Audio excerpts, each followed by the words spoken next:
Universidad del Tolima. Facultad de Ciencias de la Educación. Educación con pertinencia y calidad.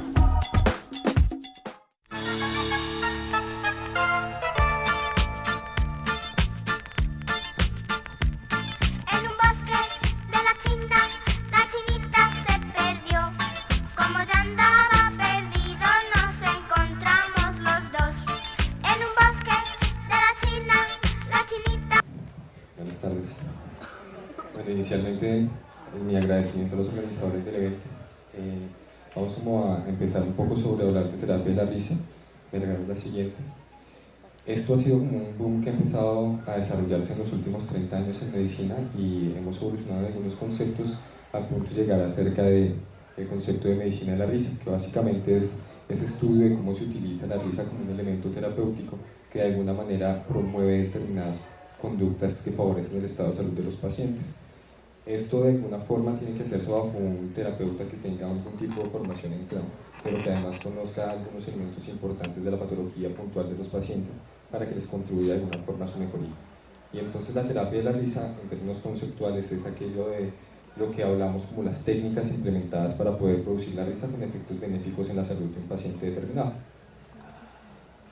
Como les decía, esto es un cuento que ha tomado un boom muy fuerte en los últimos 30 años en medicina, pero que sabemos ha sido como un proceso evolutivo a través de la historia y conocemos incluso textos antiguos de técnicas de meditación budista en los que la risa ha implementado una condición fuerte. Y lo mismo pasó un poco en Occidente con respecto a los grandes pensadores quienes pensaban que la risa de alguna manera fortalecía una serie de aspectos que condicionaban al sujeto a que estuviera mucho mejor en sus estados fundamentales de la vida. Tanto así que para los griegos, incluso para Hipócrates, era un fundamento hablar de los humores y entre esos estaba la posibilidad de hacer sonreír. Por favor, siguiente. En el medioevo un poco se frenó todo el proceso, pero sí había una especie importante visualizada desde la teogonía católica de ver cómo de alguna manera mantener un estado de ánimo saludable favorecía para que las personas estuvieran en una muy buena comunicación con su Dios, y no solo eso, sino que lograra establecer una buena relación con los otros. Y formalmente empezamos a hablar de modelos terapéuticos basados en risa a partir de William Batty. Batty es un psiquiatra que fue el psiquiatra de la corte de Jorge III. Jorge III fue el rey al quien le tocó afrontar la pérdida de Estados Unidos en Inglaterra. El tipo entra en un estado psicótico, se vuelve medio loco y acuden a Batty, y Batty a partir de la sonrisa y a partir de la terapia de risa logra hacer que el hombre desfigure un poco su estructura narcisa y wow, recupere un poco la salud mental. Hay otros pensadores de la edad moderna que empiezan un poco a hablar de este cuento, y Horacio Wells, que es como a quien se le otorgan los aspectos terapéuticos de la risa en cuanto al dolor, empieza a hablar de aquel gas que se llama gas de la risa o el óxido nitroso, produce una relajación profunda y elimina el dolor de los pacientes. Es el primer gas anestésico probado realmente en la medicina y en las ciencias de la salud en general. Lo descubrió un dentista y era coincidencialmente el gas de la risa. Eso como que lo hace inferir a uno que la risa definitivamente ayuda a aliviar el dolor, y es como el principio fisiológico en el que uno habla de ese tipo de procedimientos. El otro es un poco Freud, me lo quitaron rápidamente, pero el otro es Freud, que de alguna manera habla de la risa como un elemento catártico. Y dicho elemento catártico permite de alguna manera que uno libere serias tensiones que tiene dentro de su inconsciente y le facilite ampliar mejores cosas. Y no es sino más o menos hasta la década de los 70 que aparecen personas que empiezan a quitar ese ámbito como tan teórico y le colocan un aspecto más laico, más filosófico, mucho más agradable a la risa, y empiezan a ejercerlo. Quien ven a ustedes ahí es Hunter Page-Hans. El hombre se hace muy famoso por una película que hace Robin Williams en el 93, que se llama La risa es contagiosa. Básicamente La risa es contagiosa cuenta la vida de este personaje que aún vive, que además es un enamorado de América Latina, entre otras cosas. Y que le toca como un proceso muy interesante de su formación académica en un modelo médico muy estricto, muy riguroso, y el tipo desconfigura por completo ese concepto y empieza a partir de la desestructuración del modelo a mostrar que esto es lo que nosotros llamamos transferencia, que son las emociones que nos transmiten los pacientes, y que en el modelo médico anterior implicaba como que no nos acercáramos a ellos porque ellos son un mundo distinto, se rompiera y decir como bueno, pero eso también hace parte del paciente, hay que contagiarlo, hay que quererlo, hay que darle afecto, y comienza a revolucionar todo el proceso de la aplicación de la terapia de la risa. Después de esta condición que hace él, monta el Instituto Jesús, que tiene su sede en Estados Unidos, que de hecho ustedes lo ven en la parte de la película cuando le dan una serie de acres para que él pueda como montar el instituto. Se forma un primer hospital gratuito donde todo el mundo es paciente, donde todo el mundo es médico, y se empieza una formación científica a partir de la terapia de la risa en busca de cuál es esa cosa que tiene la risa que hace que de alguna manera la gente se recupere, porque hasta ahora era un punto en el que todos estábamos como, bueno, sí, hay buenas cosas, pero no lo hemos podido estudiar. Y entonces aparece ese desarrollo científico basado en qué hace la risa para que uno pueda mejorarse. Siguiente, por favor. El primer estudio que aparece en la New England Journal en 1979. Es una perla poderlo encontrar, fue una búsqueda complicada. Hay un paciente que, bueno, el hombre ya está muerto, se llama Norman Cousins. Cousins era un corredor de bolsa de Estados Unidos. El hombre sufre una espondilolestesis, que es una enfermedad que genera unos dolores terribles articulares a nivel de la columna. Dolores para los que aún no se conocía manejo desde la medicina y que lo tenían absolutamente discapacitado. Los médicos, ante su frustración, le aconsejan a Cousins que haga cosas que lo entretengan, y entonces el hombre pide películas del Gordo y del Flaco y empieza a ver películas del Gordo y del Flaco y descubre que por cada 15 minutos que tiene de risa logra controlar el dolor de la espondilolestesis durante 2 horas. Lo publica, es uno de los pocos estudios de la New England que tiene la vivencia de un paciente. Generalmente en estas páginas médicas publicamos los médicos, pero este tuvo tal ardor que de alguna manera cambió mucho la significancia de cómo un paciente podría entender su enfermedad y a partir de eso cómo podría controlarla a partir de un estilo de vida saludable que es la risa. El estudio fue sumamente llamativo y a partir de ahí vinieron muchos otros estudios que empezaron a identificar cosas interesantes, entre las que, por ejemplo, está el hecho de que cuando una persona se ríe disminuye la cantidad de cortisol, que es la hormona del estrés, y eso implica alguna serie de regulaciones fisiológicas que lo ayudan a uno a combatir la enfermedad. Pero no solo disminuye la respuesta al estrés, sino que además beneficia el hecho de que uno produzca más linfocitos TCD4. Hablaba uno de los anteriores expositores sobre los glóbulos blancos, que son las células de defensa del cuerpo. Entre esos están unos que son los linfocitos T, que son como, en este caso particular, los que les dan el chisme al cuerpo de que la cosa está enferma y que esto puede complicarse.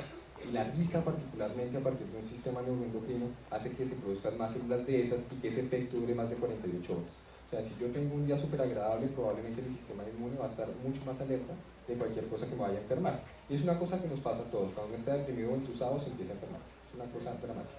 Pero así funciona. Es decir, la risa es un factor protector para que mi sistema inmune me prevenga de enfermedades, esté suficientemente alerta y yo pueda de alguna manera estar bien. Por eso cuando uno está enamorado no se enferma, se moja bajo la lluvia, está feliz, no pasa nada. Si te deprimes, va. Bien. Siguiente, por favor. Perdón, anterior. Este estudio es una de las joyas más recientes, es bellísimo, y quise traer el primero y tal vez uno de los últimos que han salido.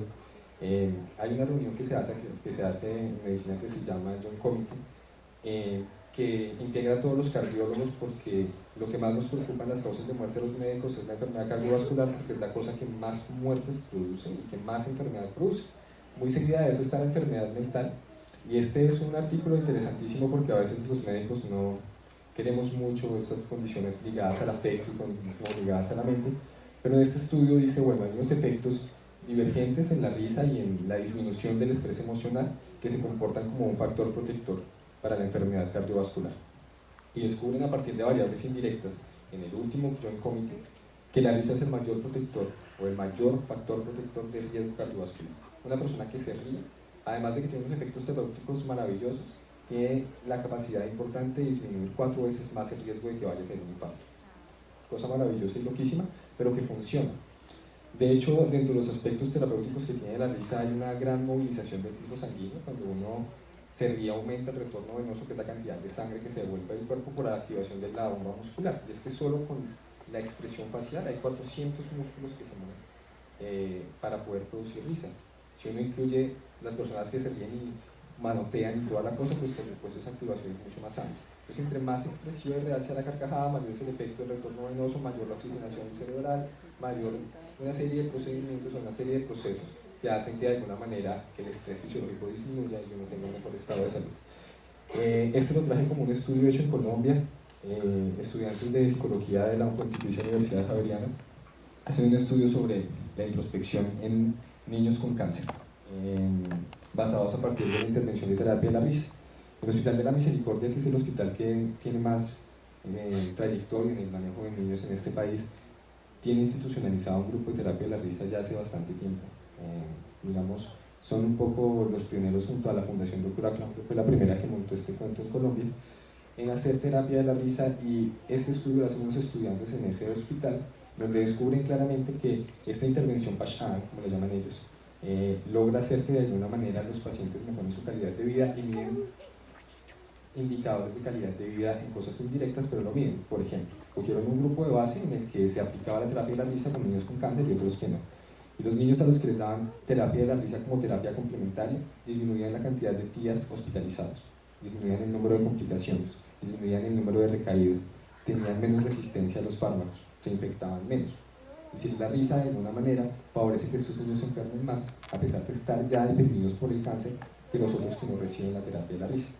Estudios como estos han hecho que en otros países del mundo, como por ejemplo en España, tengan casi como por protocolo que los hospitales tengan un grupo de terapia de la risa, al cual el hospital paga, le da su remuneración y todos lo tienen. Y esto es un poco como para contarles el cuento de la terapia de la risa en Colombia. Hay unas cosas súper bonitas, como les dije, Comter Pashan fue quien empezó con esto, después de eso se riega una bola impresionante por el mundo. Holanda, España son los países que tienen como más estructurado esto, Canadá es otro de los que tiene más estructurado esto, y América Latina llega por primera vez con el grupo de los Bola Roja, que son los peruanos. Yo no sé si ustedes se vieron Pataclown, ¿alguno creció con Pataclown? Que bien, somos de la misma generación. Entonces Pataclown fue una intervención de clown que hicieron para televisión, un grupo de actores que eran como los más reconocidos en comedia de Perú en ese instante, y fue tan bueno que trascendió la perubólica y llegó a muchas partes de América Latina y a todos nos gustó. Pero producto de Pataclown, la Wendy de Pataclown, se termina retirando su carrera televisiva, se va un día a España y conoce a los Pupaclown, que es el grupo de ellos, y se enamora del cuento. Entonces ella empieza la terapia de la risa en América Latina.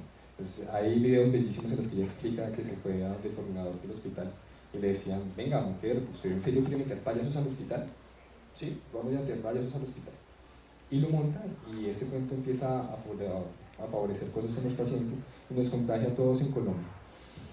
En Colombia, la imagen anterior que vieron, que me la pasaron, fue del primer congreso de clown hospitalario que hicimos en el país. Ese que ven al fondo es el Hospital San Fernando del Valle, el universitario, y bajo la iniciativa del grupo Cali Clown, después de la iniciativa de varios grupos que queríamos hacerlo, nos reunimos los 14 grupos que hacemos terapia de la risa en el país, y ese es el resultado. Éramos más o menos 150 payasos caminando a las calles de Cali. Fue bellísimo porque nos montaron en el mío y la gente nos veía como...